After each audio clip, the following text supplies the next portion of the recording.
Man, talk about a focus. I spent, I think, 4 hours this week just staring at the guts of my PC. Oh no, what The happened? power supply just completely fried.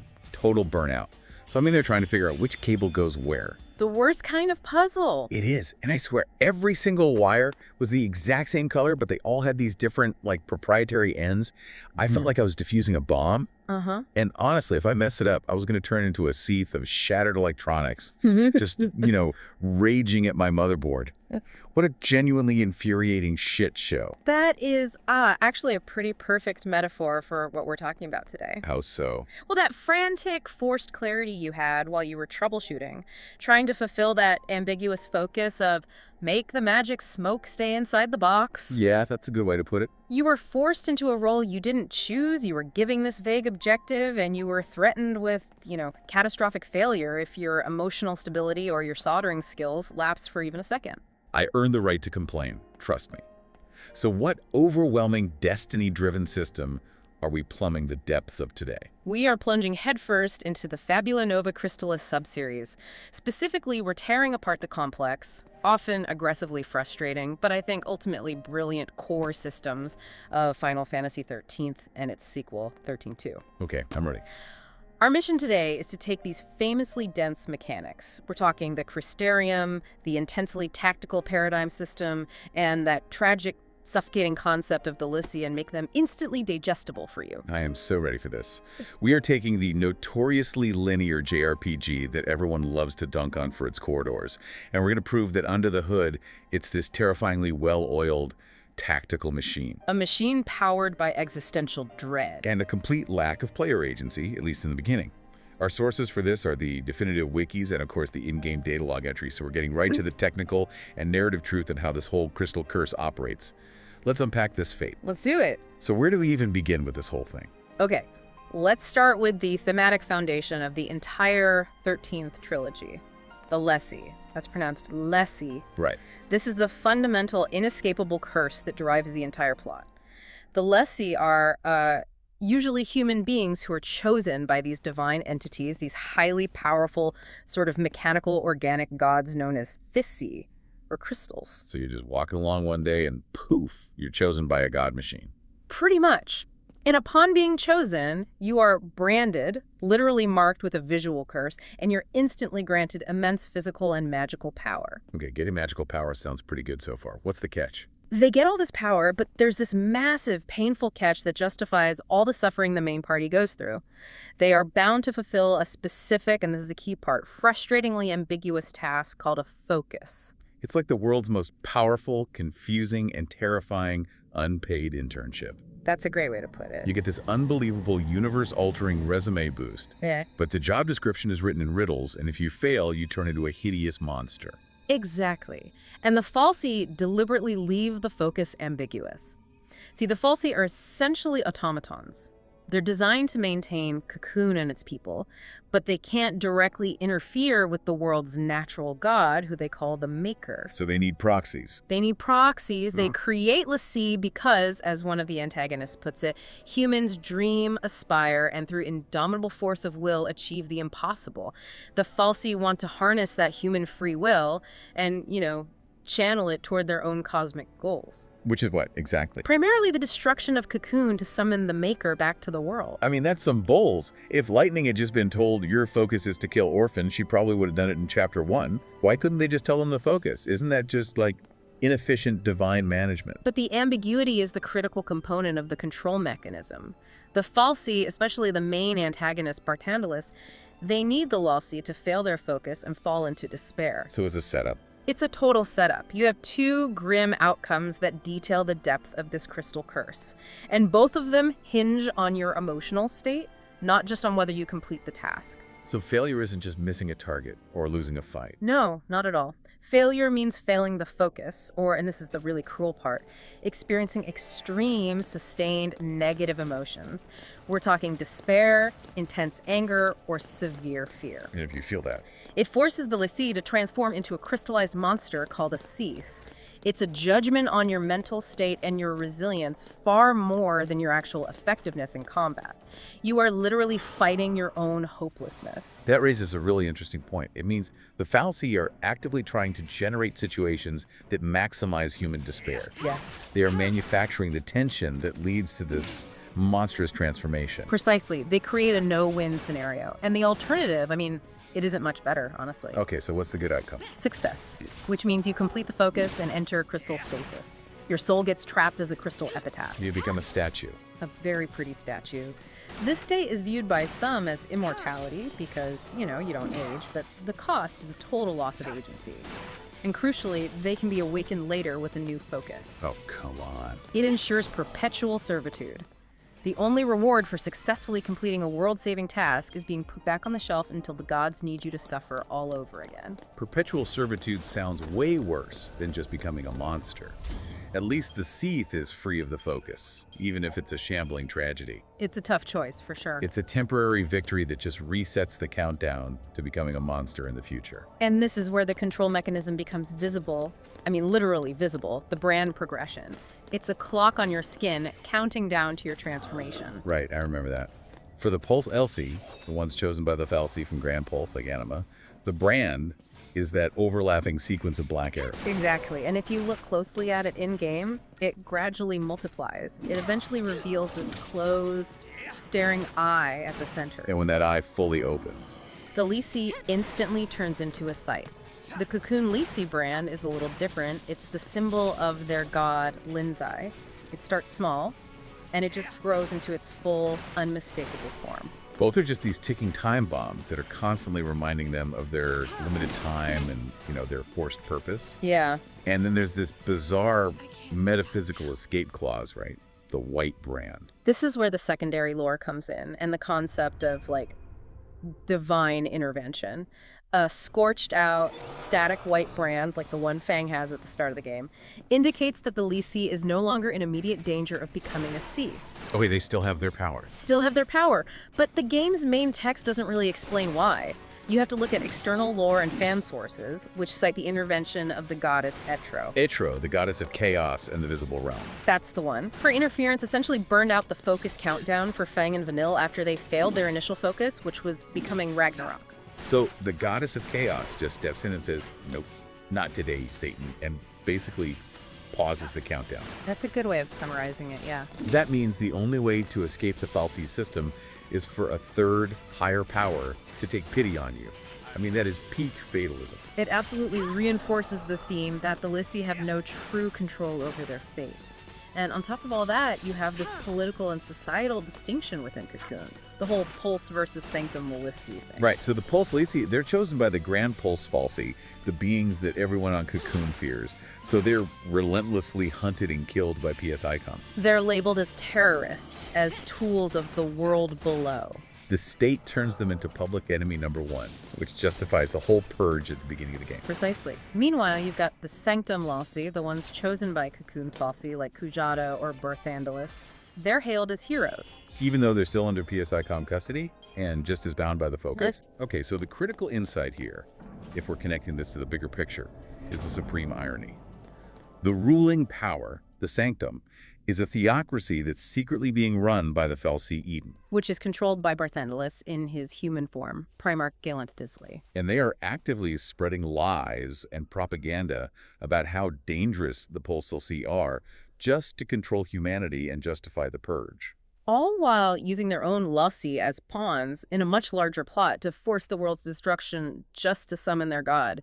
The entire civilization is built on this manipulative lie. The fal'Cies are using the brand system not just to give commands, but to psychologically torment and control the entire human population. And the Lasi are the most effective lever in this spectacular exercise in manufactured hysteria. Before we move on to the actual mechanics of fighting back, let's just briefly touch on how this concept broadened out in the rest of the Fabula Nova Crystallis universe.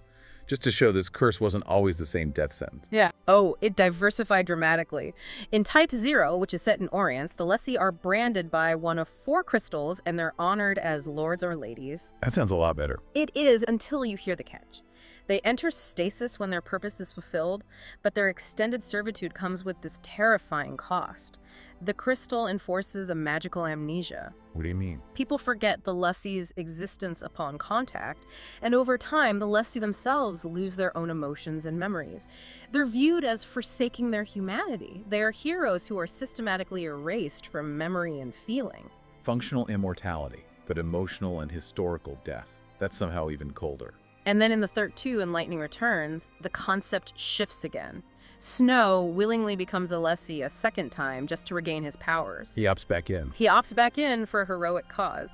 And on the flip side, Lightning and Sarah get their powers through Etro's crystal energy as the goddess's protectors. It shows that the power and magic can exist without the oppressive Bran and the focus requirement. So it evolves. It goes from a mandatory death sentence to a form of enhanced ability, depending on where the crystal energy comes from. Exactly. The focus shifts from fatalism to the exercise of free will, which is a perfect narrative bridge to the gameplay systems. Okay, so having defined the crushing, time-locked fate the Fal'Cie impose on their human tools, let's look at the sophisticated tool the player is given to try and overcome that fate. Let's talk paradigms. Let's do it. So now we have the existential stake set by the LC curse. Let's get into the mechanics of how you actually fight back. The paradigm system, or Optima in Japanese, is the beating, frantic heart of Final Fantasy XIII combat. It completely replaced the classic turn-based JRPG system with this time-sensitive, action-oriented approach. If you aren't aggressively menuing and setting up pre-planned shifts in a JRPG, are you even playing? It's not just hitting X. You're micromanaging 3 lives simultaneously while trying to fill a stagger meter. The core philosophy is that you control one leader, but you're managing 3 brains constantly. And the key strategy isn't choosing an attack, it's presetting and rapidly shifting party roles, the paradigm shift, to respond instantly to whatever the enemy is doing. You're basically operating a highly specialized 3-person squad, and the moment-to-moment decision is which combination of roles you need right now. Exactly. So let's nail down these 6 roles, the Holy Six, because understanding the function of each one is just paramount to surviving the aggressive late-game fights. The localization team, I think, did a great job prioritizing that sci-fi feel and the natural 3-letter abbreviations. They did, and we need to understand them in terms of their primary utility for the chain gauge, because that's the key to the entire system. Okay, let's break them down. First up, Commando Akala-im, or ATK in Japanese.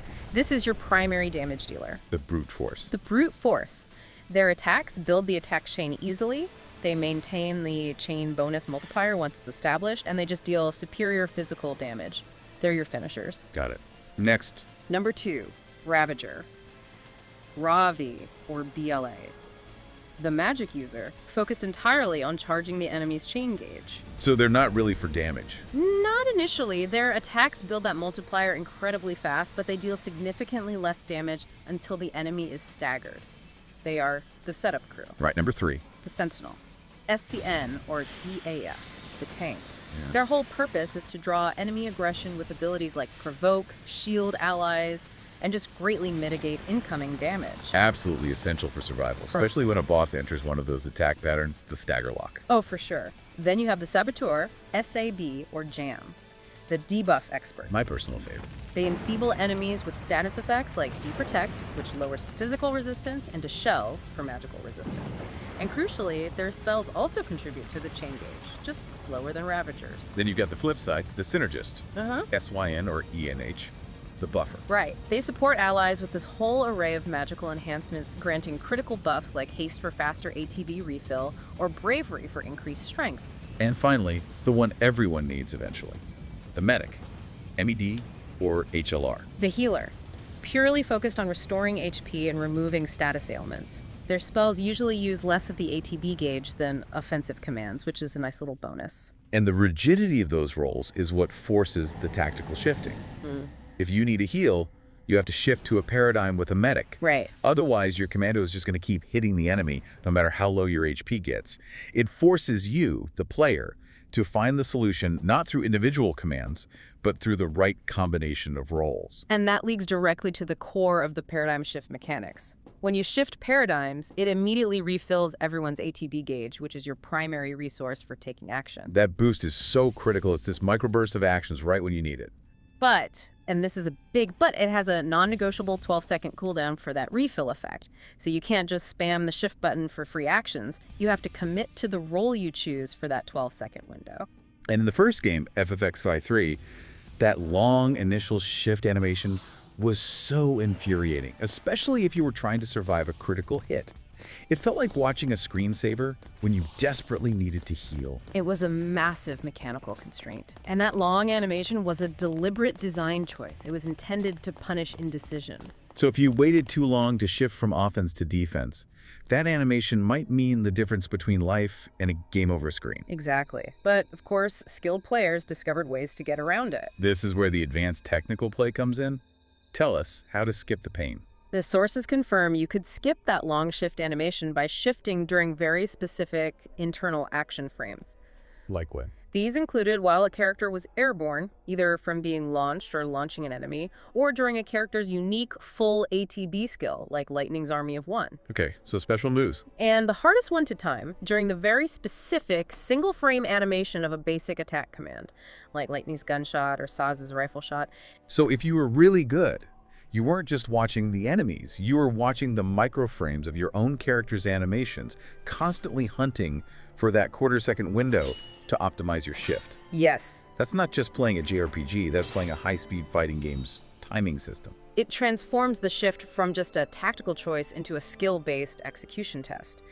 Mercifully, the sequel, XIII, recognized this might be a little too punitive, and they removed that long animation entirely to speed things up. But XIII introduced its own new headache with monster integration. Oh, yeah. Since Sarah and Noel are the only human party members, that third slot is filled by a recruited monster, which only has a single role. And when you shift to a different paradigm that requires a different role for that third slot, the monster on the field physically changes to another monster from your roster that matches a required role. So you've got your Fentanyl monster, your Ravager monster, and your Medic monster, and the paradigm shift is literally swapping which creature is on the field. But the truly technical detail, the thing that separates the casual player from the min-maxer, is how HP transfers during that swap. This is an absolutely crucial detail. When the monster switches, only the HP percentage remains constant. Okay, break that down. So let's say your tank monster, your Sentinel, has 5,000 HP and it's at 10% health. So it has 500 HP left. Oh, right. If you shift to your Ravager monster, which only has a base of, say, 1,000 HP, the Ravager enters the field at that same 10% percentage. Meaning it only has 100 HP. Exactly. You have to manage your HP percentages, not just the raw numbers, because shifting to a lower HP pool monster at a low percentage can get it killed instantly. That's intense resource management on the fly. Okay, let's look at some of the critical three-person combinations, the triple threats, because knowing when to shift is everything. For sure. The game fundamentally revolves around shifting between damage, so stagger buildup, and execution, and defense or recovery. And for pure offense, the ideal setup for building that stagger gauge is Tri-Disaster. Tri-Disaster is essential. All three Ravagers combine their attacks to rapidly fill the chain gauge. This is where like 90% of the stagger damage comes from. Once the enemy is staggered, you typically shift to a full damage paradigm. Like Cerberus. Come. Right. Each commando attacks its own target, or you focus fire for superior physical damage execution against that now vulnerable enemy. And when you need that essential safe balance of attack and survival, you switch to the classic Delta attack. Com Rav Sen. Delta attack is your combat bread and butter. The Sentinel draws all the aggression, minimizing damage to your fragile attackers, while the Commando and Ravager focus quicker on a common target. It's effective for managing aggressive enemies without having to retreat fully into a defensive shell. Speaking of defensive shells, if things go completely sideways, you hit the ultimate panic button. Tortoise. Send. The Great Wall. Absolutely. All three Sentinels just tighten their defenses. It's so effective for surviving those devastating area attacks or the prolonged stagger lock periods from bosses. The game forces you to constantly ask yourself, am I mitigating or am I building? There's no middle ground. You have to be decisive, and that long cooldown means your choice has real weight. But it's the necessity of the Saboteur and Synergist roles that really complicates things, right?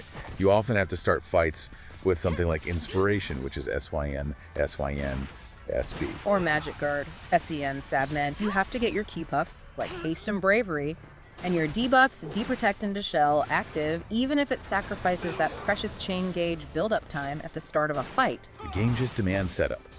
If you don't land the shell and deprotect on a boss, your damage output after you stagger them is dramatically reduced. You completely waste the stagger window. This early game necessity of the Saboteur, especially in the fights we'll talk about later, is why that role is absolutely essential, even if it feels slower than just spamming commando attacks. It's a lesson the game teaches you the hard way. I love how even the localized names for the paradigms carry weight. You've got Havoc for a double Saboteur setup, War and Peace or Combat Calamity Circus. And the mythological references. The pure healing paradigm, Salvation, its Japanese name is Asclepius, referencing the Greek god of medicine. The triple synergist paradigm, Rapid Growth, is named Trismegistos, alluding to Hermes Trismegistus. It's high-tech strategy layered with ancient fatalism. This scientific three-letter abbreviation system is contrasted against the underlying mythology and the heavy weight of destiny. It's the ultimate juxtaposition. Okay, so the paradigm system dictates the moment-to-moment combat, demanding agility and planning. But we need to address the long-term progression, the system that actively limits your freedom, especially in the first game. Let's get into the Crystarium. Right. The systems just stack on top of each other. If the Lissy curse dictates your role in the world and the paradigm system dictates your action. Then the Crystarium dictates how much power the Felsi allow you to have in that role. Exactly. The name itself is a perfect fusion. Crystarium is a portmanteau of crystal and the suffix arium, meaning a place or device. It's the character growth system, very reminiscent of the sphere grid from Final Fantasy X. And it's fueled by Christogen points, CP, which you get after every battle. Let's focus first on the FFX3 Crystarium, the linear path of fate. This system is where players felt the most oppressed by the game structure, and for good reason. It's oppressive by design, and it perfectly mirrors the Lissy's lack of agency. It's the game literally telling you, you are a tool, and we will sharpen you only when we feel like it. That's a perfect way to put it. The entire grid is heavily gated by the story. There are 10 stages to the Crystarium, and they only unlock after you defeat specific, critical bosses. This isn't just cosmetic, it locks away entire tiers of abilities and massive stat increases. Okay, give us some of the major gate examples. When does it really feel like you're being held back? Stage 2 unlocks only after you beat the Garuda Interceptor at the end of Chapter 3. That's right after the party realizes they're Lissy. Stage 4 unlocks after that big fight with the Behemoth King and the Wyvern in Chapter 6. So you're drip-fed power. Completely. Stage 7, a major turning point, that unlocks after fighting the Ushamgal substrata at the start of Chapter 9. But the most significant limitation is Stage 8. Which doesn't unlock until when? Until you defeat Sid Reigns in Chapter 10. Stage 8 is a critical unlock point. Up until then, a lot of your characters are limited to, like, Tier 1 magic, fire, thunder, blizzard, and basic support spells. Sid Reigns is the boss who, by being defeated, allows you to finally access the ability to purchase Tier 2 Magic Fire, Thundaga, Blizzaga, and crucial status spells. The big one being Haste. Imagine being locked out of the fundamentally necessary high-tier spells like Haste, the single most important buff in the entire game, until Chapter 10. You literally cannot grind beyond the limits set by the plot. Your power growth is strictly dictated by the narrative pacing that Barthandelus has set for you. So if I'm tracking this, the Crystarium is a direct mechanical representation of the character's forced destiny. It is. And on top of that, each character has a unique, branching Crystarium layout, growing from their own Idolith-like Lightning's Rose or Sauce's Chocobo Feather. They start with 3 primary roles, and these branches are the most expansive, and the CP nodes are cheaper to unlock. But the restriction really becomes financial pain when you unlock the secondary roles. Yes. Around Chapter 10, they unlock their 3 secondary roles. And these secondary branches have no further branching. They're restricted to fewer skills, often lacking the most potent spells like Haste or Cura. And the CP costs. The CP costs for those nodes are astronomically higher than for the primary roles. We're talking 3 to 5 times the cost for a single node. So the game doesn't explicitly forbid hope from being a commando, but it makes it financially punitive to invest in it. It's subtle discouragement from straying too far from the destiny the Falsi picked for you. It's economic discouragement. The game is basically saying, we designed you to be a mage and a support, so if you want to be a physical brute, you will pay dearly in CP. Now, this whole systemic oppression thing radically shifts in the sequel. Let's look at the FFX-2 Crystarium. Min-maxing madness. This is where player agency just exploded. Yes, the sequel reflects Sarah and Noel's greater control over their fate, being outside Cocoon's tyranny. It offers massive player agency. There's no story-based cap on development early on, and both Sarah and Noel can unlock all 6 roles immediately. So you can do whatever you want from the start. Pretty much. There's only one overall grid, and you unlock it with any role, granting total flexibility. But the real game changer is how the large nodes assign stats. This turns the Crystarium from a passive progression system into an active min-maxing simulator. This is the core technical difference. Small nodes give you basic stat boosts, but the large nodes grant specific, predetermined bonuses depending entirely on the role you use to activate the node. This means players who want an optimal build have to stop thinking about what role they need right now and start thinking about what role they need to activate the node for the future stat boost. Okay, we need to detail this. This is the ultimate insider knowledge for anyone playing 13.2. Let's break down the role-based stat bonuses for those large nodes. It's pretty straightforward for the main 3. Go ahead. If you activate a large node using the commando role, you gain +2 strength. That's your physical damage choice. Physical love. If you activate it with Ravager, you get +2 magic, your elemental damage choice. And if you use Sentinel or Medic, you gain +6 HP, the pure defensive choice. Okay, strength, magic, or HP. Right. But the split roles, the support roles, are where it gets complicated. They require planning. Saboteur and Synergist offer split bonuses based on the specific node level you are activating. All right, lay it on me. For Saboteur, you gain +2 strength on nodes unlocked at even levels, like 2, 4, 6. And you get +2 magic on nodes unlocked at odd levels. Okay, so you have to track the level number. What about Synergist? For Synergist, you gain +6 HP on nodes unlocked at even levels, and +2 magic on nodes unlocked at odd levels. Holy hell, that's so granular. That means if I want Noel to have max strength, I have to make sure I activate every single large node in the commando role path, regardless of whether I need him to cast Protect right now. It is true strategic optimization. And I have to choose between a split role that gives me some utility and maybe some HP, or a role that just gives me raw strength. This change fundamentally shifted the strategy from progression management in 13th to absolute stat manipulation, true min-maxing. You are actively engineering your character's final stats from the very beginning. Which is a powerful narrative parallel to the game's theme of free will. Yeah. You're seizing control of your own abilities. Exactly. And just a quick design detail, in 13, the Crystaria for Sarah and Noel take the shape of their weapons, so the sword bow and the gunblade, while the monster's Crystaria take the shape of the creature itself. So it ties the growth directly to their physical identity, reinforces that control. Okay, so we have the existential curse, the complex tactical battle system, and the progression system that either suffocates you or liberates you. Let's talk about where all of this officially kicks off, where the player is taught, often brutally, how to use these systems. Let's go to Lake Brescia. Ah, Lake Brescia, or Lake Bilge in Japanese, the crystallized wasteland under the hanging edge. So pretty. This location is where the main party begins, Chapter 3, and critically, it is the exact moment the Crystarium system officially unlocks. And enemies start rewarding CP. Right. Before this, you were in the tutorial mode of the Hanging Edge, fighting battles that didn't matter for your long-term growth. And the reason it's a crystallized lake, it's a literal scar left by a defeated god. Precisely. The Pulse Falsi anima crash lands there after being defeated by Lightning and the others in the Pulse Vestige. The final wave of power released by the falling Falsi just locks the waters of the lake in solid crystal form. It's an immediate, stunning visual representation of the Zisi curse in the environment itself.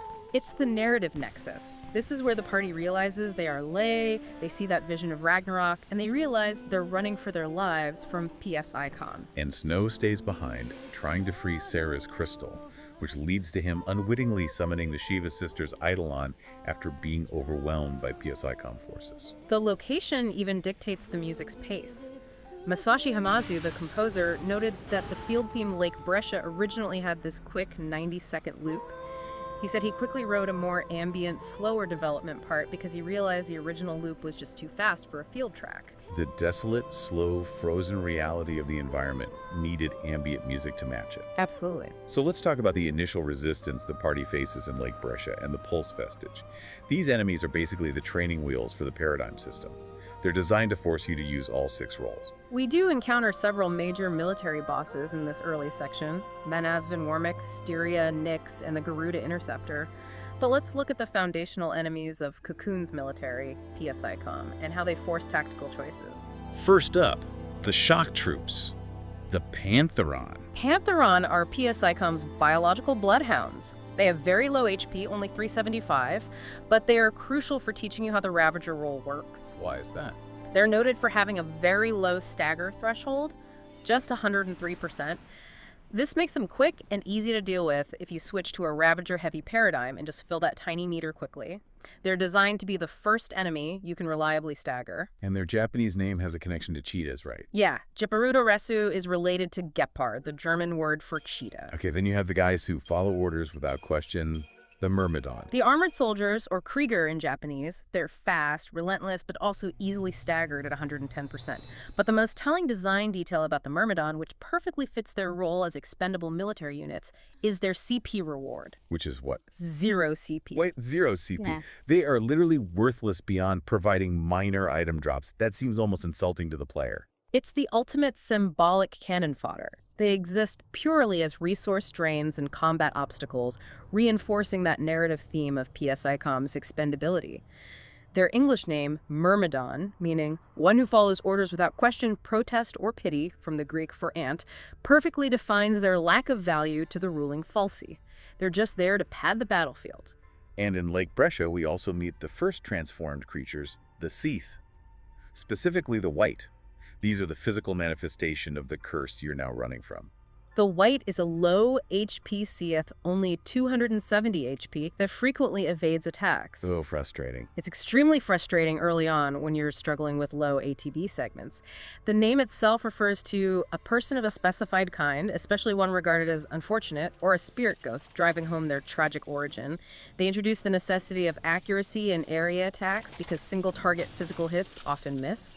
Okay, finally, let's talk about the final boss of the Pulse Vestige, the Falsi Anima, flanked by the left manipulator and right manipulator. This fight is the final exam of the tutorial phase. Anima and its appendages are the definitive early game check for the Saboteur role. Both manipulators are identical in stats, 300 HP, 150% stagger. They are super resistant to slow, like 1% effectiveness, so don't even bother trying to slow them down. But, and this is the critical design choice, they are 70% susceptible to deprotect, deshell, imperil, and curse. So the designers are actively forcing the player to switch to a Saboteur paradigm, like using Fang's SAB roll and land those status effects. Otherwise, the fight will just drag on forever. Exactly. Without deprotect and deshell, your damage output is terrible, and you'll run out of recovery resources before you ever break their stagger bar. This fight dictates that you must learn to incorporate the debuffing rolls, cementing the necessity of the 6-roll paradigm structure. And the crowning absurdity, the final enemy intel node provided in the data log for both the left and right manipulator. Unremarkable. I mean, if you're going to fight a god, you'd think its appendages would be more remarkable than unremarkable, but okay, Square Enix, whatever you say. It just shows how little the Falsi value these components in their larger scheme to manufacture chaos and despair. They're just disposable parts in a cosmic machine. Completely. This deep dive really brings into focus just how intensely interwoven the design of Final Fantasy XIII is. It's a system where every single aspect, from the narrative lore to the moment-to-moment mechanics, reinforces that thematic conflict of fatalism versus freedom. We can synthesize the 3 systems we covered back together for you just to crystallize the concept. 1, the LC curse dictates the stakes. It's death or perpetual servitude, and it's controlled by these divine external forces. Right. 2, the Crystarium dictates the progression. That's either the linear fate you get in the 3rd or the custom min-maxing in the 3rd too, and it charts the limits of your assigned power. And 3. And 3, the paradigm system dictates the execution. It's a real-time tactical necessity requiring constant, stressful micromanagement, and it's the only place the player has true agency within the entire system. So the tension in FFX3 comes from that constant conflict between the character's forced destiny, the ambiguous focus, the story-locked growth, and the player's freedom to maximize their build, control the roles, and strategically evade the fate that was designed for them. You're fighting the system on a mechanical level as much as on a narrative level. You're constantly trying to optimize your way out of the Falsi's rigid script. That internal conflict between structure and player action is why the game holds up, I think.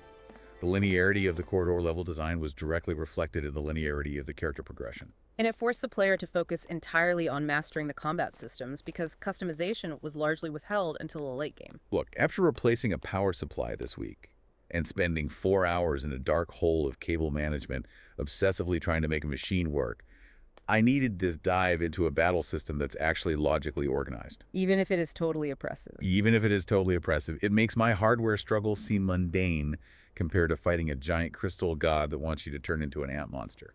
Before we wrap up, let's leave you with a final provocative thought to chew on. Something that builds on this idea of forced destiny and emotional fragility. Hit us with the closer. If a human's emotional state is what dictates whether they become a Seath, a monster, or succeed in their focus and become a crystal statue, what does that say about the Felsi?